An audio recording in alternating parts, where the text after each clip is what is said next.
नमस्कार दोस्तों, माँ संतोषी एजुकेशन आईएएस में आपका स्वागत है। जैसे कि आप लोगों को पता है बीपीएससी एग्ज़ाम आने वाला है, ठीक है। दिसंबर में प्रस्तावित है ये बीपीएससी एग्ज़ाम। और उसके साथ साथ जो आपने सुने होंगे न्यूज़ के माध्यम से या किसी और अन्य सोर्स से कि बीपीएससी के जो एग्ज़ाम है वो 50 से जो 60% क्वेश्चन है वो यूपीएससी के जैसे पैटर्न पर आधारित क्वेश्चन आने वाले हैं कि उसने कठिन मतलब इस प्रकार क्वेश्चन आएंगे आपके एग्ज़ाम में, पूछे जाने की संभावना है, ठीक है। और जो ये सीरीज़ है ये चाहे यूपीएससी हो, ठीक है, यूपीएससी और बीपीएससी या फिर इस तरह से किसी भी एग्ज़ाम पैटर्न के लिए ये जो सीरीज़ है ये लाभदायक है। ये एक्चुअली मैं आपको बताने जा रहा हूँ कि कैसे आप अपने राइट आंसर तक पहुँच सकते हैं, किस तरह से आप कम नॉलेज के बेस पे अब अधिक क्वेश्चन को सॉल्व कर सकते हैं, ठीक है। तो ये क्या है, ये है क्वेश्चन 2019 का यूपीएससी का पेपर है। इस पर हम देखेंगे कि हम इसे कैसे हम सॉल्व कर सकते हैं बिना कुछ जानते हुए, बिना कुछ समझे हुए, और जितनी हमें नॉलेज है उतनी ही नॉलेज से हम किस तरह से सॉल्व कर सकते हैं, ठीक है। तो आप टेलीग्राम से जुड़िए, उसका लिंक डिस्क्रिप्शन में है, ठीक है। और कमेंट कीजिएगा कि किस तरह से आपको ये हेल्पफुल हुआ और आपका क्या फीडबैक है ज़रूर बताइएगा हमें। और सब्सक्राइब करना बिल्कुल ना भूलें, बेल आइकन को जरूर प्रेस करें, ठीक है, ताकि इससे हमें भी मोटिवेशन मिलता रहता है, ठीक है। तो चलिए बिना टाइम गए हुए शुरू करते हैं। तो ये यूपीएससी 2019 का क्वेश्चन पेपर है। और हाँ, ये आपको बता दूं, ये सेट ए है, ठीक है, सेट ए है, यहाँ पर देख सकते हैं लिखा हुआ है सेट ए, इसको हम करने जा रहे हैं। चलिए चलते हैं। अब देखिए क्या है पहला क्वेश्चन, मुगल भारत के संदर्भ में जागीरदार और जमींदार के बीच क्या अंतर था। अभी अंतर पूछ रहा है। मान लीजिए आपको नहीं पता है, जिनको पता है वो अच्छी बात है, जिनको नहीं पता उनको वो देखते कैसे करते हैं। अब जैसे कि आपके एग्जाम में नेशनल में क्वेश्चन इस प्रकार के आएगा, ये ऐसे ऑप्शन देगा, एक या दो, या एक केवल एक, केवल दो, या फिर दोनों नहीं, इस प्रकार ऑप्शन दे सकता है बीपीएससी एग्जाम में भी, ठीक है। तो देखते हैं क्या है, बोल रहा है जागीरदार के पास न्यायिक एवं पुलिस दायित्व के एवज में भूमि आवंटन का अधिकार होता था, जबकि जमींदार के पास राजस्व का अधिकार होते थे। उन पर राजस्व उगाही को छोड़कर अन्य कोई दायित्व को पूरा करने की बाध्यता नहीं होती थी। जागीरदारों को किए गए भूमि आवंटन का वंशानुगत होते थे और जमींदारों के राजस्व अधिकार के वंशानुगत नहीं होते थे। और जो भाई अंग्रेजी के हैं तो अंग्रेजी में देख लेंगे, उसका भी क्वेश्चन पेपर साथ में ही, ठीक है। तो jagirdar were holders of land assignment in the lieu of the judicial and police duties, whereas zamindars were holder and revenue rights without any obligation to perform any duty other than revenue collection, ठीक है। Land assignment to jagirdars were hardly and the revenue rights zamindars were not hardly, ठीक है। तो ध्यान देंगे इस चीज़ को, English वाला देख सकते हैं। और मैं बार बार देखिए दोनों पढ़ूंगा, हिंदी और इंग्लिश दोनों को पढ़ेंगे तो बहुत कम क्वेश्चन हम अटेंड कर पाएंगे। तो जो भाई इंग्लिश से हैं वो अपना इंग्लिश में देख लेंगे, आपको पीडीएफ आपको मिल जाएगा इसका। बाकी समझने के लिए आप हिंदी में समझ सकते हैं, और हमारी जो ऑडियंस अधिकतर है वो हिंदी की है, ठीक है। तो जो बिहार से बच्चे आते हैं वो अधिकतर ज़्यादा ग्रामीण या पृष्ठभूमि के होते हैं, तो उनके लिए वो हिंदी समझने में आसानी होता है, हम हिंदी में करेंगे, ठीक है। तो चलिए चलते हैं, ये क्या बोल रहा है। जो न्यायिक व्यवस्था थी, इसके एक मिनट को मिटा देते हैं फिर करते हैं। तो जो न्यायिक व्यवस्था और जो पुलिस व्यवस्था थी उसके मतलब उसके एवज में, मतलब उसके अलावा भूमि जो आवंटन का अधिकार होता था वो जमींदारों के पास राजस्व अधिकार होते थे, और उन राजस्व उगाही को छोड़कर कोई अन्य दायित्व पूरा करने की बाध्यता नहीं होती थी। क्या आपको ऐसा लगता है, अब जैसे कॉमन सेंस से सोचिए, कॉमन सेंस से, कि सिर्फ यही काम दे दिया जाएगा कि आप जागीरदार हैं तो आप सिर्फ जो न्यायिक व्यवस्था और पुलिस व्यवस्था है उसके और राजस्व जो भूमि आवंटन का अधिकार, यही सब मतलब आपको देंगे। मान लीजिए उसमें और कोई बाध्यता नहीं थी, ये एकदम क्या बोलते हैं जेनरेटिक स्टेटमेंट नहीं होगा, ठीक है। ये नहीं की बात कर रहा है, एकदम मतलब करेक्ट बोल रहा है कि नहीं होता था। अगर किसी एक ने भी हो गया होगा तो ये आपका ऑप्शन गलत माना जाएगा, ठीक है, मतलब सही माना जाएगा। किसी का एक का भी हो गया तो ये सही माना जाएगा।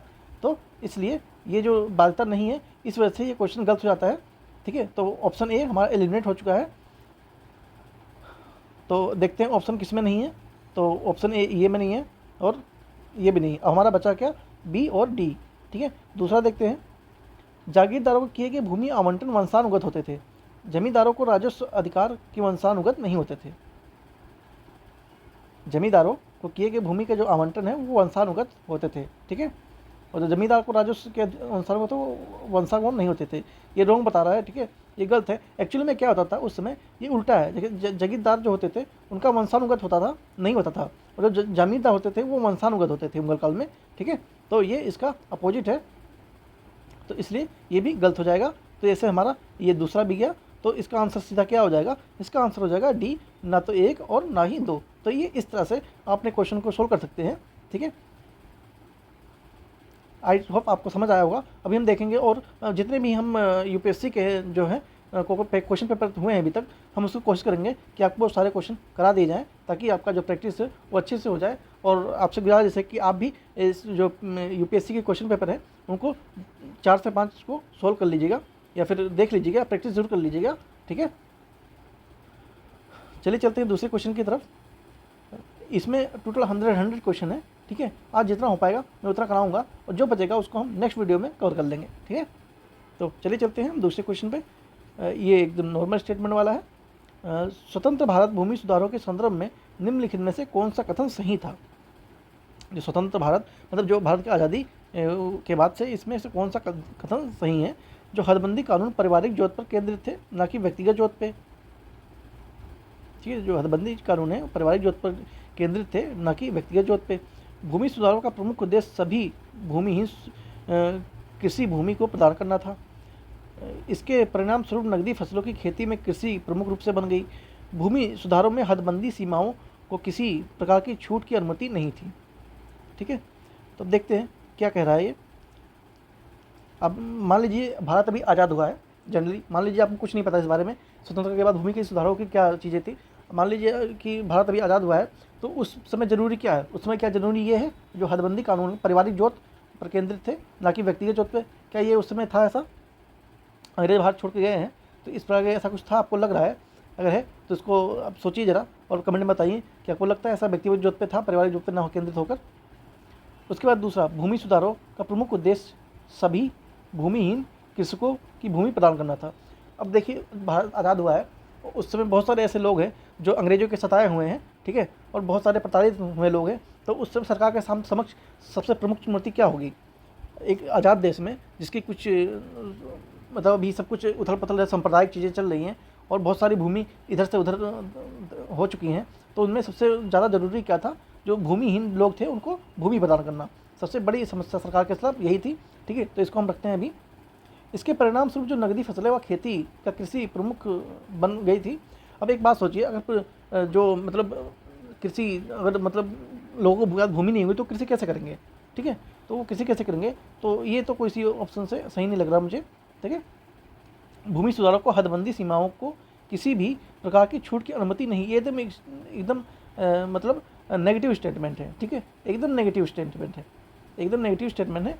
ये कह सके बराबर है कि अनुमति बिल्कुल नहीं देगी। उसमें एक बात बताइए, उसमें वैसे ही इतनी सिचुएशन ख़राब थी, और ऐसा कैसे हो सकता है कि जो हदबंदी जो सीमाएं हैं वो कैसे छूट किसी को नहीं दी जाएगी, क्योंकि उस समय इतना इस्टेब्लिश हमारे पास शासन व्यवस्थाएं नहीं थी। ये सब धीरे धीरे एकदम इकट्ठा हुई है। तो इस लिहाज से देखा जाए तो सबसे जो उचित आंसर होता है, तो सबसे उचित आंसर ये हो जाता है बी।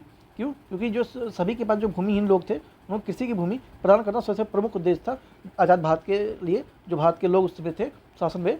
ठीक है, तो इससे आंसर इसका हो जाएगा बी, और इसका यही आंसर है भी। ठीक है, तो इस तरह से आप कम नॉलेज के साथ सोचकर अपना आंसर सही तक पहुंच सकते हैं। ठीक है, और आप देखिए जो जेनरिक स्टेटमेंट होते हैं, ठीक है, जो जेनरिक स्टेटमेंट होते हैं वो जनरली सही होते हैं, और जो इसमें नोट या ऑल या ऑलवेज या नोट टू बी या शुड बी तो नहीं मतलब, लेकिन नोट ये सब जो ऑल है ये सारे लोग जनरली गलत होते हैं। अपवाद हर जगह हो सकते हैं। अब देखते हैं वैश्विक प्रतियोगिता रिपोर्ट ग्लोबल कॉम्पिटिटिव रिपोर्ट कौन प्रसारित करता है। जो ग्लोबल कॉम्पिटिटिव रिपोर्ट है कौन प्रसारित करता है, आप लोग आई थिंक जानते होंगे। IMF करता है क्या? IMF, UN United nation conference on trade develop, ये करता है क्या? नहीं। विश्व आर्थिक मंच, हाँ बिल्कुल ये करता है। विश्व बैंक, वर्ल्ड बैंक तो नहीं करता। वर्ल्ड इकोनॉमिक फोरम, ठीक है, तो ये करता है। तो इसका आंसर हो जाएगा ये। एकदम से मतलब ये जो करंट का सवाल था, और करंट का क्या, ये तो जनरली हर साल इंडेक्स आते रहते हैं, वैश्विक रिपोर्ट ये सब बहुत सारी आती है। अब एक बार रिपोर्ट अच्छे देख के जाएंगे। उसके बाद देखते हैं, जैसे क्वेश्चन की बात हो रही थी, क्वेश्चन ऐसे आएगा, ये देखिए इस तरह के जो ऑप्शन है, इस तरह से क्वेश्चन आपसे पूछा जा सकता है BPSC के एग्जाम में। और मैं फिर से बता दूं कि जो ये सीरीज़ है ये सभी के लिए इंपॉर्टेंट है, चाहे यूपीएससी का हो या फिर वो बीपीएससी देने जा रहा है, ठीक है। तो ये सबके लिए एक तरह से एलिमिनेशन टेक्निक आपको मैं बता रहा हूँ किस तरह से कम नॉलेज के साथ आप अपने आंसर तक पहुँच सकते हैं। तो चलिए शुरू करते हैं। जो चार्टर एक्ट 1813 था उसके संबंध में निम्नलिखित कथन में विचार करना है, ठीक है। इसमें जो भारत ईस्ट इंडिया कंपनी के व्यापार एकाधिपत्य को चाय के व्यापार तथा चीन के साथ व्यापार को छोड़कर समाप्त कर दिया था। बी, इसने क्या कर दिया था, इसने कर दिया था जो ईस्ट इंडिया कंपनी है उसने एकाधिपत्य स्थापित कर लिया, मतलब मोनोपोली कर ली, चाय का व्यापार और तथा चीन के साथ व्यापार को छोड़कर ये समाप्त कर दिया, ठीक है। तो मतलब इसने एकाधिकार ईस्ट इंडिया कंपनी ने कर लिया था, तो ये बिल्कुल सही है। तो हम देखते हैं, हमने एक ऑप्शन में मिल गया है इस तरह से कि ये हमें सही लग रहा है, सही क्या सही ही है, ठीक है। आपने अगर थोड़ा बहुत पढ़ा भी होगा तो आपको ने चार्टर एक्ट को जरूर पढ़ा होगा और उसमें ये स्टेटमेंट क्लियर दे रखी है कि हाँ ऐसा भी किया हुआ था, मोनोपोली कर ली थी। तो इसमें देखते हैं हमारा एक सही है, तो हम एक को छोड़ते हैं, ठीक है, एक जिसमें छोड़ते हैं। तो अभी हमारा ऑप्शन सिर्फ एलिमिनेट एक ही हुआ है, तो जो बी ऑप्शन है यही सिर्फ एलिमिनेट हुआ है हमारा, ठीक है। चलिए देखते हैं, और अभी इस तरह से हम अब हमारा 1/3 हो गया, ठीक है। मतलब हम अपने आंसर तक एक स्टेप आगे पहुंच चुके हैं। दूसरा देखते हैं, दूसरा क्या है, इसने कंपनी द्वारा अधिकार में लिए गए भारतीय राज्य क्षेत्रों पर ब्रिटिश राज क्राउन की संप्रभुता को सुदृढ़ किया। चलिए देखते हैं, भारत का राजस्व अब ब्रिटिश संसद को नियंत्रण में आ गया था। जी नहीं, बिल्कुल नहीं। जो इस समय जो ये भारत का संसद का राजस्व था वो ब्रिटिश नियंत्रण में अभी नहीं आया था, ठीक है। अभी ये लोग सिर्फ अपने एक्ट बना रहे थे और चीज़ों को इस्टेब्लिश कर रहे थे भारत में, ठीक है। तो इस तरह से हमारा ये तीसरा ऑप्शन जो है वो गलत होगा, और हम तीसरा को जैसे गलत किए हैं जैसे हमारा ये दोनों ऑप्शन भी एलिमिनेट हो गया। हमारे पास बचा सिर्फ ए, ठीक है। तो हमारा 1 और 2 मतलब हमारा ये भी सही हो गया। हमें इसके बारे में कोई भी नॉलेज नहीं थी, ठीक है, हमें इसके बारे में कोई भी नॉलेज नहीं थी, फिर भी हम अपने आंसर तक आ चुके हैं, ठीक है। मतलब 2 सही है, एक भी सही है, ठीक है, और इसका यही आंसर भी है, मतलब ए, जो ए है यही आंसर है ए, ठीक है। तो इस तरह से आप लोग भी प्रैक्टिस करने के बाद ये एकदम से नहीं आएगा, ठीक है। देखिए आप लोग चाह रहे हो कि मैं आपको बता दूं, आप एकदम से जब तक प्रैक्टिस नहीं करेंगे तब तक नहीं होने वाला था, ठीक है। तो प्लीज़ आप ये वीडियो देखिए, उसके बाद प्रैक्टिस कीजिए, फिर वीडियो देखिए और फिर प्रैक्टिस कीजिए, तब आपको लगेगा हाँ कुछ फ़ायदा अब हुआ है। बिना प्रैक्टिस के इसमें कुछ नहीं होने वाला। प्लीज़ प्रैक्टिस के लिए जरूर चाहिए, और अपने जो नॉलेज है उस पर भरोसा कीजिए कि आपने जो पढ़ा है सही पढ़ा है, उसी के दम पे आप एग्ज़ाम को निकाल सकते हैं, ठीक है। चलिए चलते हैं आगे। 5वां क्वेश्चन, स्वदेशी आंदोलन। जो भी विद्यार्थी बिहार का एग्जाम की तैयारी कर रहा होगा वो जरूर स्वदेशी आंदोलन को जो स्टडी जरूर किया होगा, ठीक है। इसके बिना वो अभी तक नहीं किया, मतलब स्टडी जरूर किया होगा, ठीक है। अब देखते हैं और कमेंट में जरूर बताइएगा, ठीक है। कमेंट में वीडियो पोस्ट करके इसको इन सबको पढ़ के और बताइए कि इसमें से क्या आंसर है, ठीक है। ये आपकी जिम्मेदारी है, बताना पड़ेगा। सिर्फ 2 ही ऑप्शन है, आपको इसमें चूज़ करना है कौन सा ऑप्शन सही है, ठीक है। इसने देसी शिल्पकारों, कौशल तथा उद्योगों को पुनर्जीवित करने में योगदान दिया। स्वदेशी आंदोलन में एक अवयव के रूप में राष्ट्रीय शिक्षा परिषद की स्थापना की। तो आप कमेंट में बताइए, ठीक है, वीडियो को पुश करिए और बताइए, ठीक है। आइए आपने वीडियो पुश करके उन्हें उत्तर जरूर दे दिएगा। चलिए चलते हैं अब हम कैसे करेंगे इस सवाल को, ठीक है। तो जो स्वदेशी आंदोलन था, ठीक है, ये देखिए एक तो ये भारत के हित में हुआ था स्वदेशी आंदोलन, तो आप जानते हैं, तो ये भारत के लिए पॉजिटिव है, ठीक है। यहाँ पर इसमें पॉजिटिव और नेगेटिव भी देखना पड़ता है, ठीक है। मतलब क्वेश्चन कैसा है उसके हिसाब से देखना पड़ता है, वो भारत के लिए नेगेटिव था या पॉजिटिव था, ओके। चलिए चलते हैं। इसने क्या किया, देसी जो शिल्पकार थे और कौशल तथा उद्योगों को पुनर्जीवित करने में योगदान दिया। तो आपने को ये पता होगा कि जितने भी उद्योग और सब लोग थे वो स्वदेशी आंदोलन में बढ़ चढ़ के हिस्सा लिया था उन्होंने, ठीक है। आप लोगों ने पढ़ा होगा तो ये चीज़ जरूर जानते होंगे, ठीक है। उसके बाद तो हमारा ये तो सही है। उसके बाद जो स्वदेशी आंदोलन के एक अवयव के रूप में जो राष्ट्रीय शिक्षा परिषद की स्थापना हुई थी, जी हाँ बिल्कुल, उस समय ही राष्ट्रीय शिक्षा परिषद की स्थापना हुई, बाद में इसका नाम बदल दिया गया, राष्ट्रीय शिक्षा परिषद कर दिया गया था, ठीक है। तो ये भी सही है। तो हम इस तरह से ऑप्शन सी की तरफ आ जाते हैं। तो हमारा ये दोनों सही हैं, ठीक है, और इसका यही आंसर है 5वें का सी, ठीक है। 1 और 2 इसमें दोनों सही हैं। चलिए चलते हैं आगे।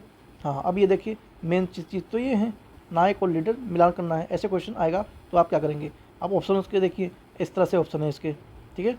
तो इस तरह से अब आप बताइए कि कौन कौन सा क्या किसमें किसका मिलान है, ठीक है, कमेंट में जरूर बताएंगे, ठीक है। तो जो अखिल भारतीय लीग अस्पताल लीग के विरोधी कौन थे, विरोधी लीग कौन थी, बताइए कौन सा सही मैच कौन सा है? बताइए भाई। अखिल भारतीय किसान सभा के स्वामी सदानंद सरस्वती, और जो बिहार का विद्यार्थी होगा वो कैसे इनको नहीं जानता होगा। आत्मसम्मान आंदोलन, ईवी रामास्वामी, ठीक है, ये हमारे नॉर्थ ईस्ट के जो भाई हैं उनको ये अच्छे से जानते होंगे। जानते सारे विद्यार्थी, ऐसा नहीं है, मतलब जो इस एरिया से, और ये तो पापू हैं, इनको तो पूरा इंडिया जानता है, ठीक है। तो जो ये तीनों हैं ये आप लोगों ने अच्छे से जानते भी होंगे जिन्होंने पढ़ा है अच्छे से, ठीक है। तो वो जो इस तीनों के तीनों सही हैं, तीनों सही मैच किए हुए हैं, तो इसका आंसर हो जाएगा डी, ठीक है। तो इसमें तीनों मैच है, तो इसमें कोई इतना दिमाग लगाने की जरूरत नहीं थी। जिसे थोड़ा सी भी नॉलेज दी होगी इसको ये चीज़ें पता होंगी, ठीक है। लीडर कौन कौन थे? जो आत्मसम्मान आंदोलन था उनके लीडर थे ईवी रामास्वामी नायकर, और अखिल भारतीय किसान सभा के स्वामी सहजानंद सरस्वती, और महात्मा गांधी को तो आप लोग जानते ही, ठीक है। ये देखिए, इसमें से कौन सा एक हड़प्पा स्थल नहीं है? चहुंदरो, कोटदीजी, सोगोरा, देसलपुर, ठीक है। तो इसमें से कौन सा नहीं है? आपने IBC पढ़ा है, ठीक है, इंडल वैली सिविलाइजेशन को आपने रीड किया है, तो आप बताएं कौन सा इसमें से नहीं है, ठीक है। तो जो चौहदरा है ये भी है, कोटदीजी भी है, और जो ये देसलपुर है ये भी है। जो ये सोगोरा है ये इसमें नहीं है, तो इसका आंसर यही होगा, मतलब सी, इसका आंसर है सी, ठीक है। ये फैक्ट वाइज क्वेश्चन था, ये भी फैक्ट ही है। निम्नलिखित में से किस उभारदार मूर्ति शिल्प शिलालेख में अशोक के प्रस्तुत रूप चरित्र के साथ जो रांडेय अशोक, राजा अशोक उल्लिखित है? ये आप लोग बताएंगे। ये बहुत ही इंपॉर्टेंट सवाल है, स्पेशल है, ठीक है। ये क्वेश्चन आ सकता है आपके BPSC एग्जाम में, ठीक है। तो ध्यान देंगे। जो कंगनहाली है, सांची है, शाहबाजगढ़ी है और सोगोरा है, ठीक है। तो कौन सा इसमें से है? जल्दी से कमेंट करके बताइए, ठीक है। आई होप आपने बता दिया होगा वीडियो पोस्ट करके। तो इसमें मैं बता दूं आपको, ये जो कंगनहाली है ये इसका आंसर हो जाएगा, ठीक है। कंगनहाली इसका आंसर है। हाँ, मेन तो यही है। हाँ, मैं आपको बताना ही चाह रहा था, लेकिन मैं एक साइड से कर रहा हूँ, ठीक है। आपकी भी प्रैक्टिस हो जाएगी, कोई नहीं, ठीक है। तो ऐसे हमारे क्वेश्चन आने की संभावना है। जो 60 से 70 क्वेश्चन आने के बता रहे हैं वो इस प्रकार से आ सकते हैं, जो इस ऑप्शन वाले, ठीक है। तो चलिए चलते हैं, क्या है निम्नलिखित पर विचार करना है। चलिए विचार कर लेते हैं। और पूछा क्या है? विशेषताएँ महायान से बौद्ध मत की हैं। कंपेरिजन पूछा है, ठीक है। बौद्ध ध्यान मतलब महायान की विशेषताएँ कौन सी बौद्ध मत की, ठीक है। तो जो बौद्ध देवोत्रोपण, बौद्धिस्ट के पथ पर चलना, मूर्ति उपासना तथा अनुष्ठान, तो जो महायान है, ठीक है, इसमें कौन सी विशेषताएँ हैं बौद्ध मत की? आपने सबने पढ़ा है। जो बौद्ध के देवारोपण को करना, इंग्लिश में आपको देखना है तो इंग्लिश में आप देख सकते हैं, ठीक है। Defection of the Buddha, trading on the path of the Buddhist, image of the worship and the ritual, ठीक है। तो आपको बस जानने के लिए बता दूं, ये तीनों चीज़ें महायान की विशेषताएं थी, ठीक है। तो ये तीनों ही आंसर सही हो जाएगा। और बुद्ध ये UPSC का फेवरेट है, UPSC के साथ साथ ये BPSC का भी फेवरेट है, ठीक है। तो चीज़ें ध्यान रखेंगे, बौद्ध और जैन धर्म को अच्छे से पढ़ेंगे, ठीक है। गुप्त काल के दौरान बलात् श्रम में विशिष्ट निम्नलिखित में से कौन सा कथन सही है, ठीक है। इसे राज्य के लिए आय एकाएक स्रोत जनता के द्वारा किए जाने वाले एक प्रकार कर माना जाता था।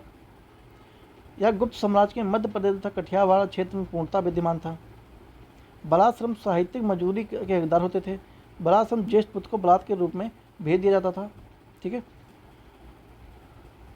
इसे राज्य के लिए आय का स्रोत जनता द्वारा दिए जाने वाला एक प्रकार ये कर माना जाता था।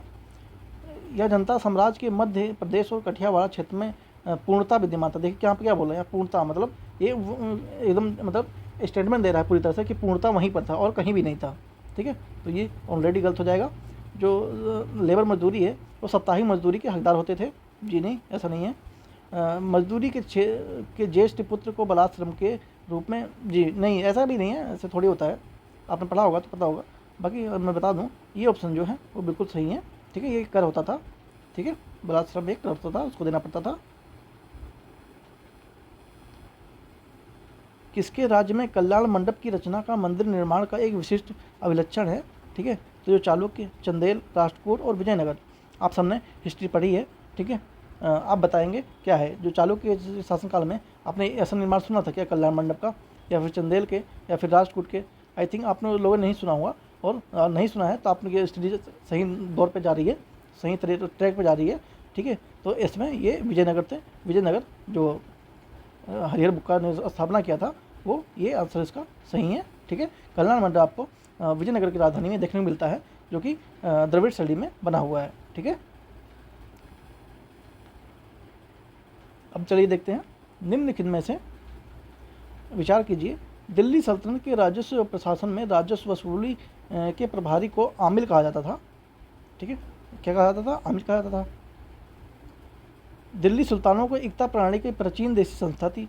मीर बख्श के पद में दिल्ली खलजी सुल्तानों के शासनकाल में अस्तित्व में आया। अब देखते हैं इसका आंसर कैसे करेंगे। मान लीजिए आपने दिल्ली सल्तनत बिल्कुल नहीं पढ़ा, नहीं जानते, ठीक है, बिल्कुल नहीं जानते, तो अब तीसरा ऑप्शन देखिए, जो मीर बख्शी का पद है वो दिल्ली के खलजी सुल्तानों के शासनकाल में अस्तित्व में आया। लग रहा है आपको मीर बख्शी दिल्ली खलजी के वंश सुल्तानों के शासनकाल में आया था क्या? जी नहीं, बिल्कुल नहीं आया था। अब किसके शासनकाल में आया था ये आप बताएंगे कमेंट करके। ठीक है, दिल्ली के सुल्तानों की एकता प्रणाली एक प्राचीन देशी संस्था थी, नहीं प्राचीन नहीं थी, ये उन्होंने ही शुरू किया था। ठीक है, तो इस तरह से हमारा ये और ये खत्म हो जाता है, मतलब कट जाता है, और तीसरा भी कट जाता है, तीसरा गया तो ठीक है, इससे तो हमारा आंसर एक हो जाता है। तो इसका मतलब क्या था, जो राजस्व शासन ने राजस्व वसूली के प्रभारी को आमिल कहा जाता था, तो मतलब ये जो ए ऑप्शन है ये सही है, मतलब एक ही इसमें सही है, बाकी दो गलत हैं। चीज़ों को ध्यान देंगे इस चीज़ में। ठीक है, निम्नलिखित में से विचार कीजिए। ठीक है, संत निम्नकर अकबर के समकालीन थे। संत कबीर शेख अहमद सरहिंदी के अत्यधिक प्रभावित थे। ठीक है, अब ये तो फैक्ट वाइज है, लेकिन हम देखते हैं कैसे करते हैं। संत निम्नकर अकबर के समकालीन थे। ठीक है, अकबर का शासनकाल कब था? ये 1600 के आसपास का या 1500-1550 के बाद का ये अकबर का शासनकाल था, 1500 से 1600 के आसपास। ठीक है, तो इनका शासनकाल था। ठीक है, तो जो ये संत निम्नकर थे ये तो और बात के हैं, तो इस तरह से ये बिल्कुल समकालीन तो नहीं थे। समकालीन वही होता है ना जिसको मतलब साथ में हो। ऐसा मतभेद है कि जो ये दोनों अकबर और संत, इनके जो डेट में थोड़ा बहुत अंतर में देखने को मिलता है, तो ऐसे में ये अपवाद है एक तरह से कि ये समकालीन थे और नहीं थे, लेकिन हम इसे गलती मानेंगे। ठीक है, संत कबीर शेख अहमद सरहिंदी से अत्यधिक प्रभावित थे। जी नहीं, ये दूसरे शासनकाल में थे, इनका जो टाइम पीरियड है वही अलग था। ठीक है, इनका जो टाइम पीरियड है वो अलग था, तो ये बिल्कुल गलत था। प्रभावित कैसे हो सकते हैं, जो टाइम पीरियड है अलग अलग है। ठीक है, तो इसका आंसर हो जाएगा डी, ना तो एक ना तो दो, ये दोनों ही गलत हैं। ठीक है, इस तरह से हमारे आंसर तक आगे हम अपने। ठीक है, अब देखते हैं क्वेश्चन नंबर 14।